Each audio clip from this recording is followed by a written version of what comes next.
Nora Fatehi आज Bollywood industry की एक बहुत ही कामयाब सेलिब्रिटी बन चुकी हैं और इनके सॉन्ग्स और डांस नंबर्स की वजह से एक नॉर्मल मूवी भी हिट साबित होती है। इस मुकाम को हासिल करने के लिए इन्होंने बहुत मेहनत की है और आज वो उस मुकाम पर हैं जहां पर पहुंचना कई लोगों का ख्वाब होता है। इस वीडियो में मैं आपको नोरा फतेही से जुड़ी कुछ ऐसी बातें बताऊंगा जो शायद आप ना जानते हों। तो आपसे रिक्वेस्ट है कि वीडियो को एंड तक देखिएगा ताकि आप कोई भी चीज़ मिस ना कर दें। तो चलिए वीडियो शुरू करते हैं। अपनी स्टडी कंप्लीट करने के बाद नोरा की लाइफ में एक बहुत ही मुश्किल वक्त आ गया। तब उनके पेरेंट्स का डिवोर्स हो गया था और इस वजह से घर की सारी जिम्मेदारी नोरा पर आ गई।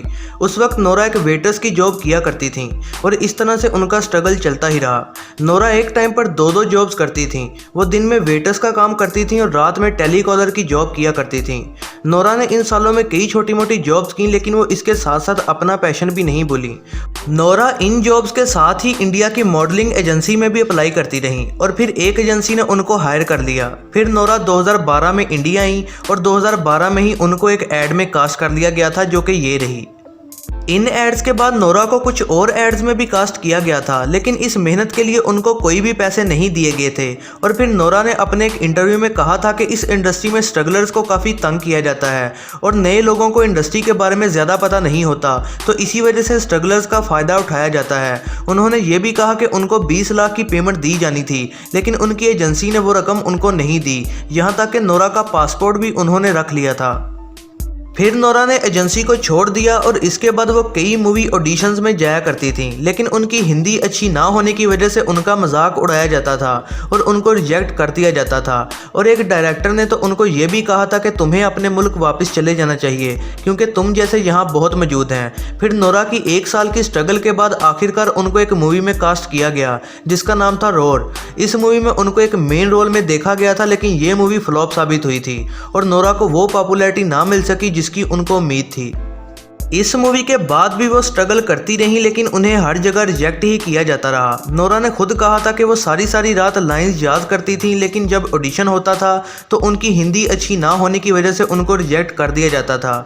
फिर इसके बाद नोरा ने तमिल इंडस्ट्री में कोशिश की और वहां उनको डांस नंबर्स ही ऑफर किए गए। कई लोगों ने उनको समझाया था कि आइटम सॉन्ग्स ना करो क्योंकि इसके बाद तुम्हें सिर्फ एक आइटम गर्ल की तरह ही देखा जाएगा, लेकिन नोरा ने सोचा कि कुछ ना करने से बेहतर है कि मैं यही कर लूं क्योंकि ज़िंदगी का कुछ नहीं पता कि एक छोटा सा रोल या सॉन्ग ही आपको लाइफ में किस मुकाम पर पहुँचा देगा।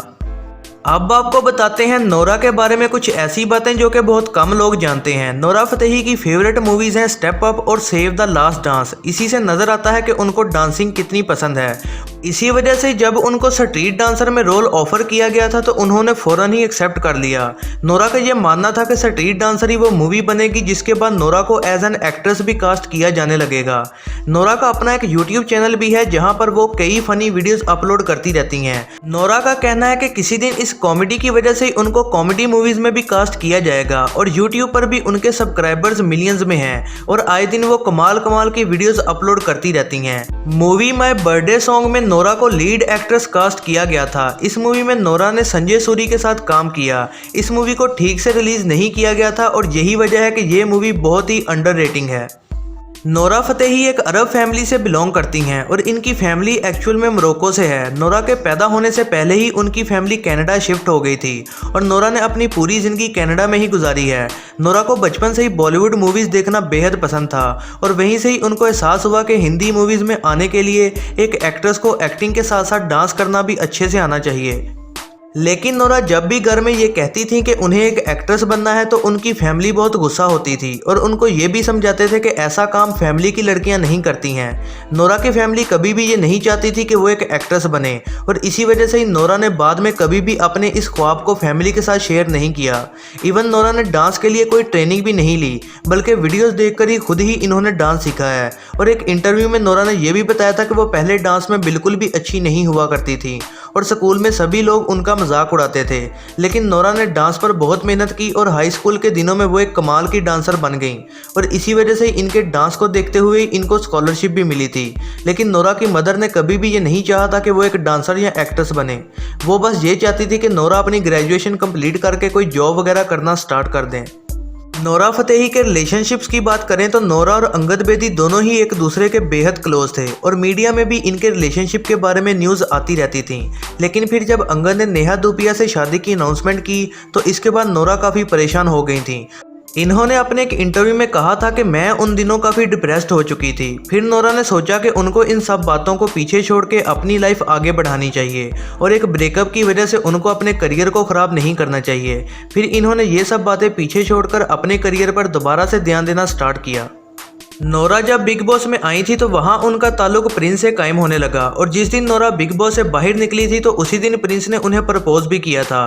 फिर नोरा जब बिग बॉस से बाहर आई तो उनसे पूछा गया कि ये रिलेशन कैसे बना, तो नोरा ने कहा कि मुझे कोई आइडिया नहीं है कि ये सब कैसे हो गया। और फिर जब नोरा ने शो देखा तो तब उन्हें एहसास हुआ कि उनका और प्रिंस का जानबूझ के ऐसा सीन क्रिएट किया गया था।